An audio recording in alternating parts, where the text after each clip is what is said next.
दुसरं महायुद्ध म्हणजे जगातलं सर्वाधिक संहारक युद्ध. पहिल्या महायुद्धाची धग विझण्याआधीच सुरू झालेलं हे युद्ध प्रगत शस्त्रांनी लढलं गेलं.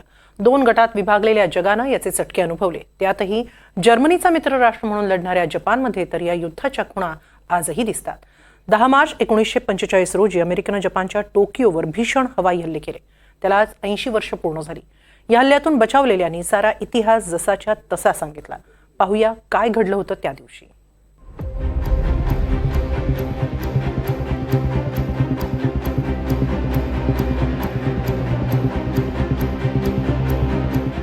दहा मार्च 1945 जपानच्या इतिहासातील आणखी एक काळा दिवस.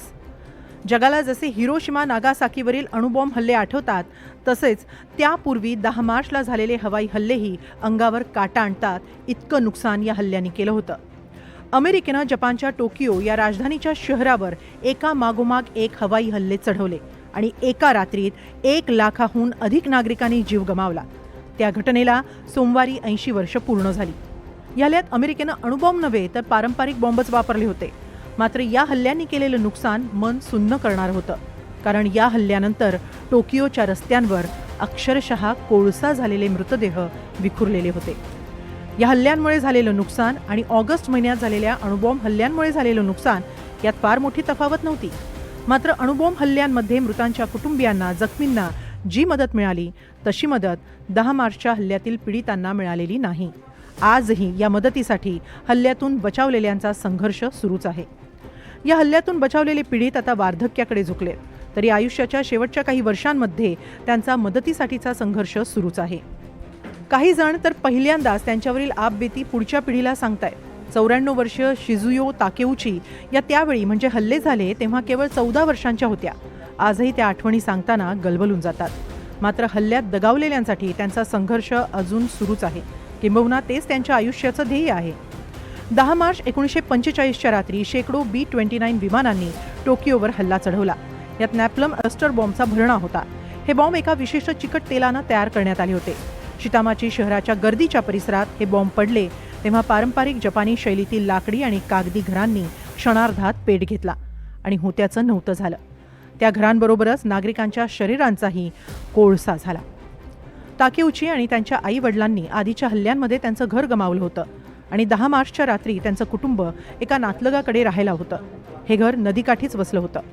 हवाई हल्ल्याचा आवाज आल्यानंतर गर्दी जिथून येत होती त्याच्या विरुद्ध दिशेनं नदी ओलांडण्याचा निर्णय त्यांच्या वडिलांनी घेतला आणि याच निर्णयामुळे ताकेउची कुटुंब वाचलं, अशी आठवण शिजुयो यांनी शालेय विद्यार्थ्यांना सांगितली. ताकेउची यांना ती रात्र आजही जशीच्या तशी आठवत असल्याचं त्यांनी सांगितलं. त्या रात्री हल्ल्यांमुळे पेटलेल्या घरांमुळे आकाश सारं लालबुंद झालं होतं आणि अशातूनच त्यांचं कुटुंब मार्ग काढत होतं. आजही जेव्हा त्या संध्याकाळी सूर्यास्त होताना पाहतात, सायरनचा आवाज ऐकतात, तेव्हा त्यांना ती रात्र लख्ख आठवते. अगदी दुसऱ्या दिवशी सकाळीही त्या राखेतून चालताना त्यांनी जे पाहिलं ते आजही त्यांना आठवतंय. मला सुरुवातीला मी काय पाहते कळलं नाही. तो कोळसा झालेला एक मृतदेह होता, एका आईचा. तिचं शिर खाली वाकलं होतं आणि तिच्या शेजारी तिचं पूर्ण जळालेलं बाळ पहुडलं होतं. तो गोळा एखाद्या कोळशासारखा दिसत होता. ते पाहिलं आणि मला प्रचंड धक्का बसला. इतकंच नाही तर ज्यांनी ज्यांनी हल्ल्यांपासून वाचण्यासाठी सुमिदा नदीत उड्या घेतल्या त्यांचा एकतर चिरडून तरी किंवा बुडून तरी मृत्यू झाला होता. त्या रात्री सुमारे 1 लाखाहून अधिक जणांचा मृत्यू झाला तर लाखो लोक बेघर झाले होते. 9 ऑगस्टच्या नागासाकी अणुबॉम्ब हल्ल्यांमध्ये झालेल्या जीवितहानीपेक्षाही ही हानी अधिक होती. मात्र ऑगस्टमधल्या या 2 अणुबॉम्ब हल्ल्यांमध्ये या हल्ल्याचं नुकसान पूर्ण झाकुळलं गेलं. तर इतरही जपानी शहरांवर झालेल्या हल्ल्यांची, तिथल्या नुकसानीचीही चर्चा फारशी झाली नाही. रिको मुटो या माजी परिचारिकांनीही त्यांची कथा सांगितली. मुटो यांनी त्यांचं प्रशिक्षण पूर्ण होण्याआधी टोकियो सोडण्यास नकार दिला होता.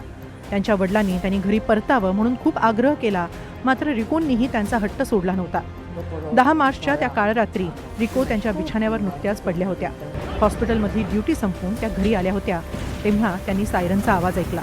त्या बाहेर पडल्या आणि त्यांना आश्चर्याचा धक्का बसला. त्यांना एकामागोमाग एक असं आणलं जात होतं. ज्यांना आधीच रुग्णालयात दाखल केलं होतं त्यांना मागे ढकललं जात होतं.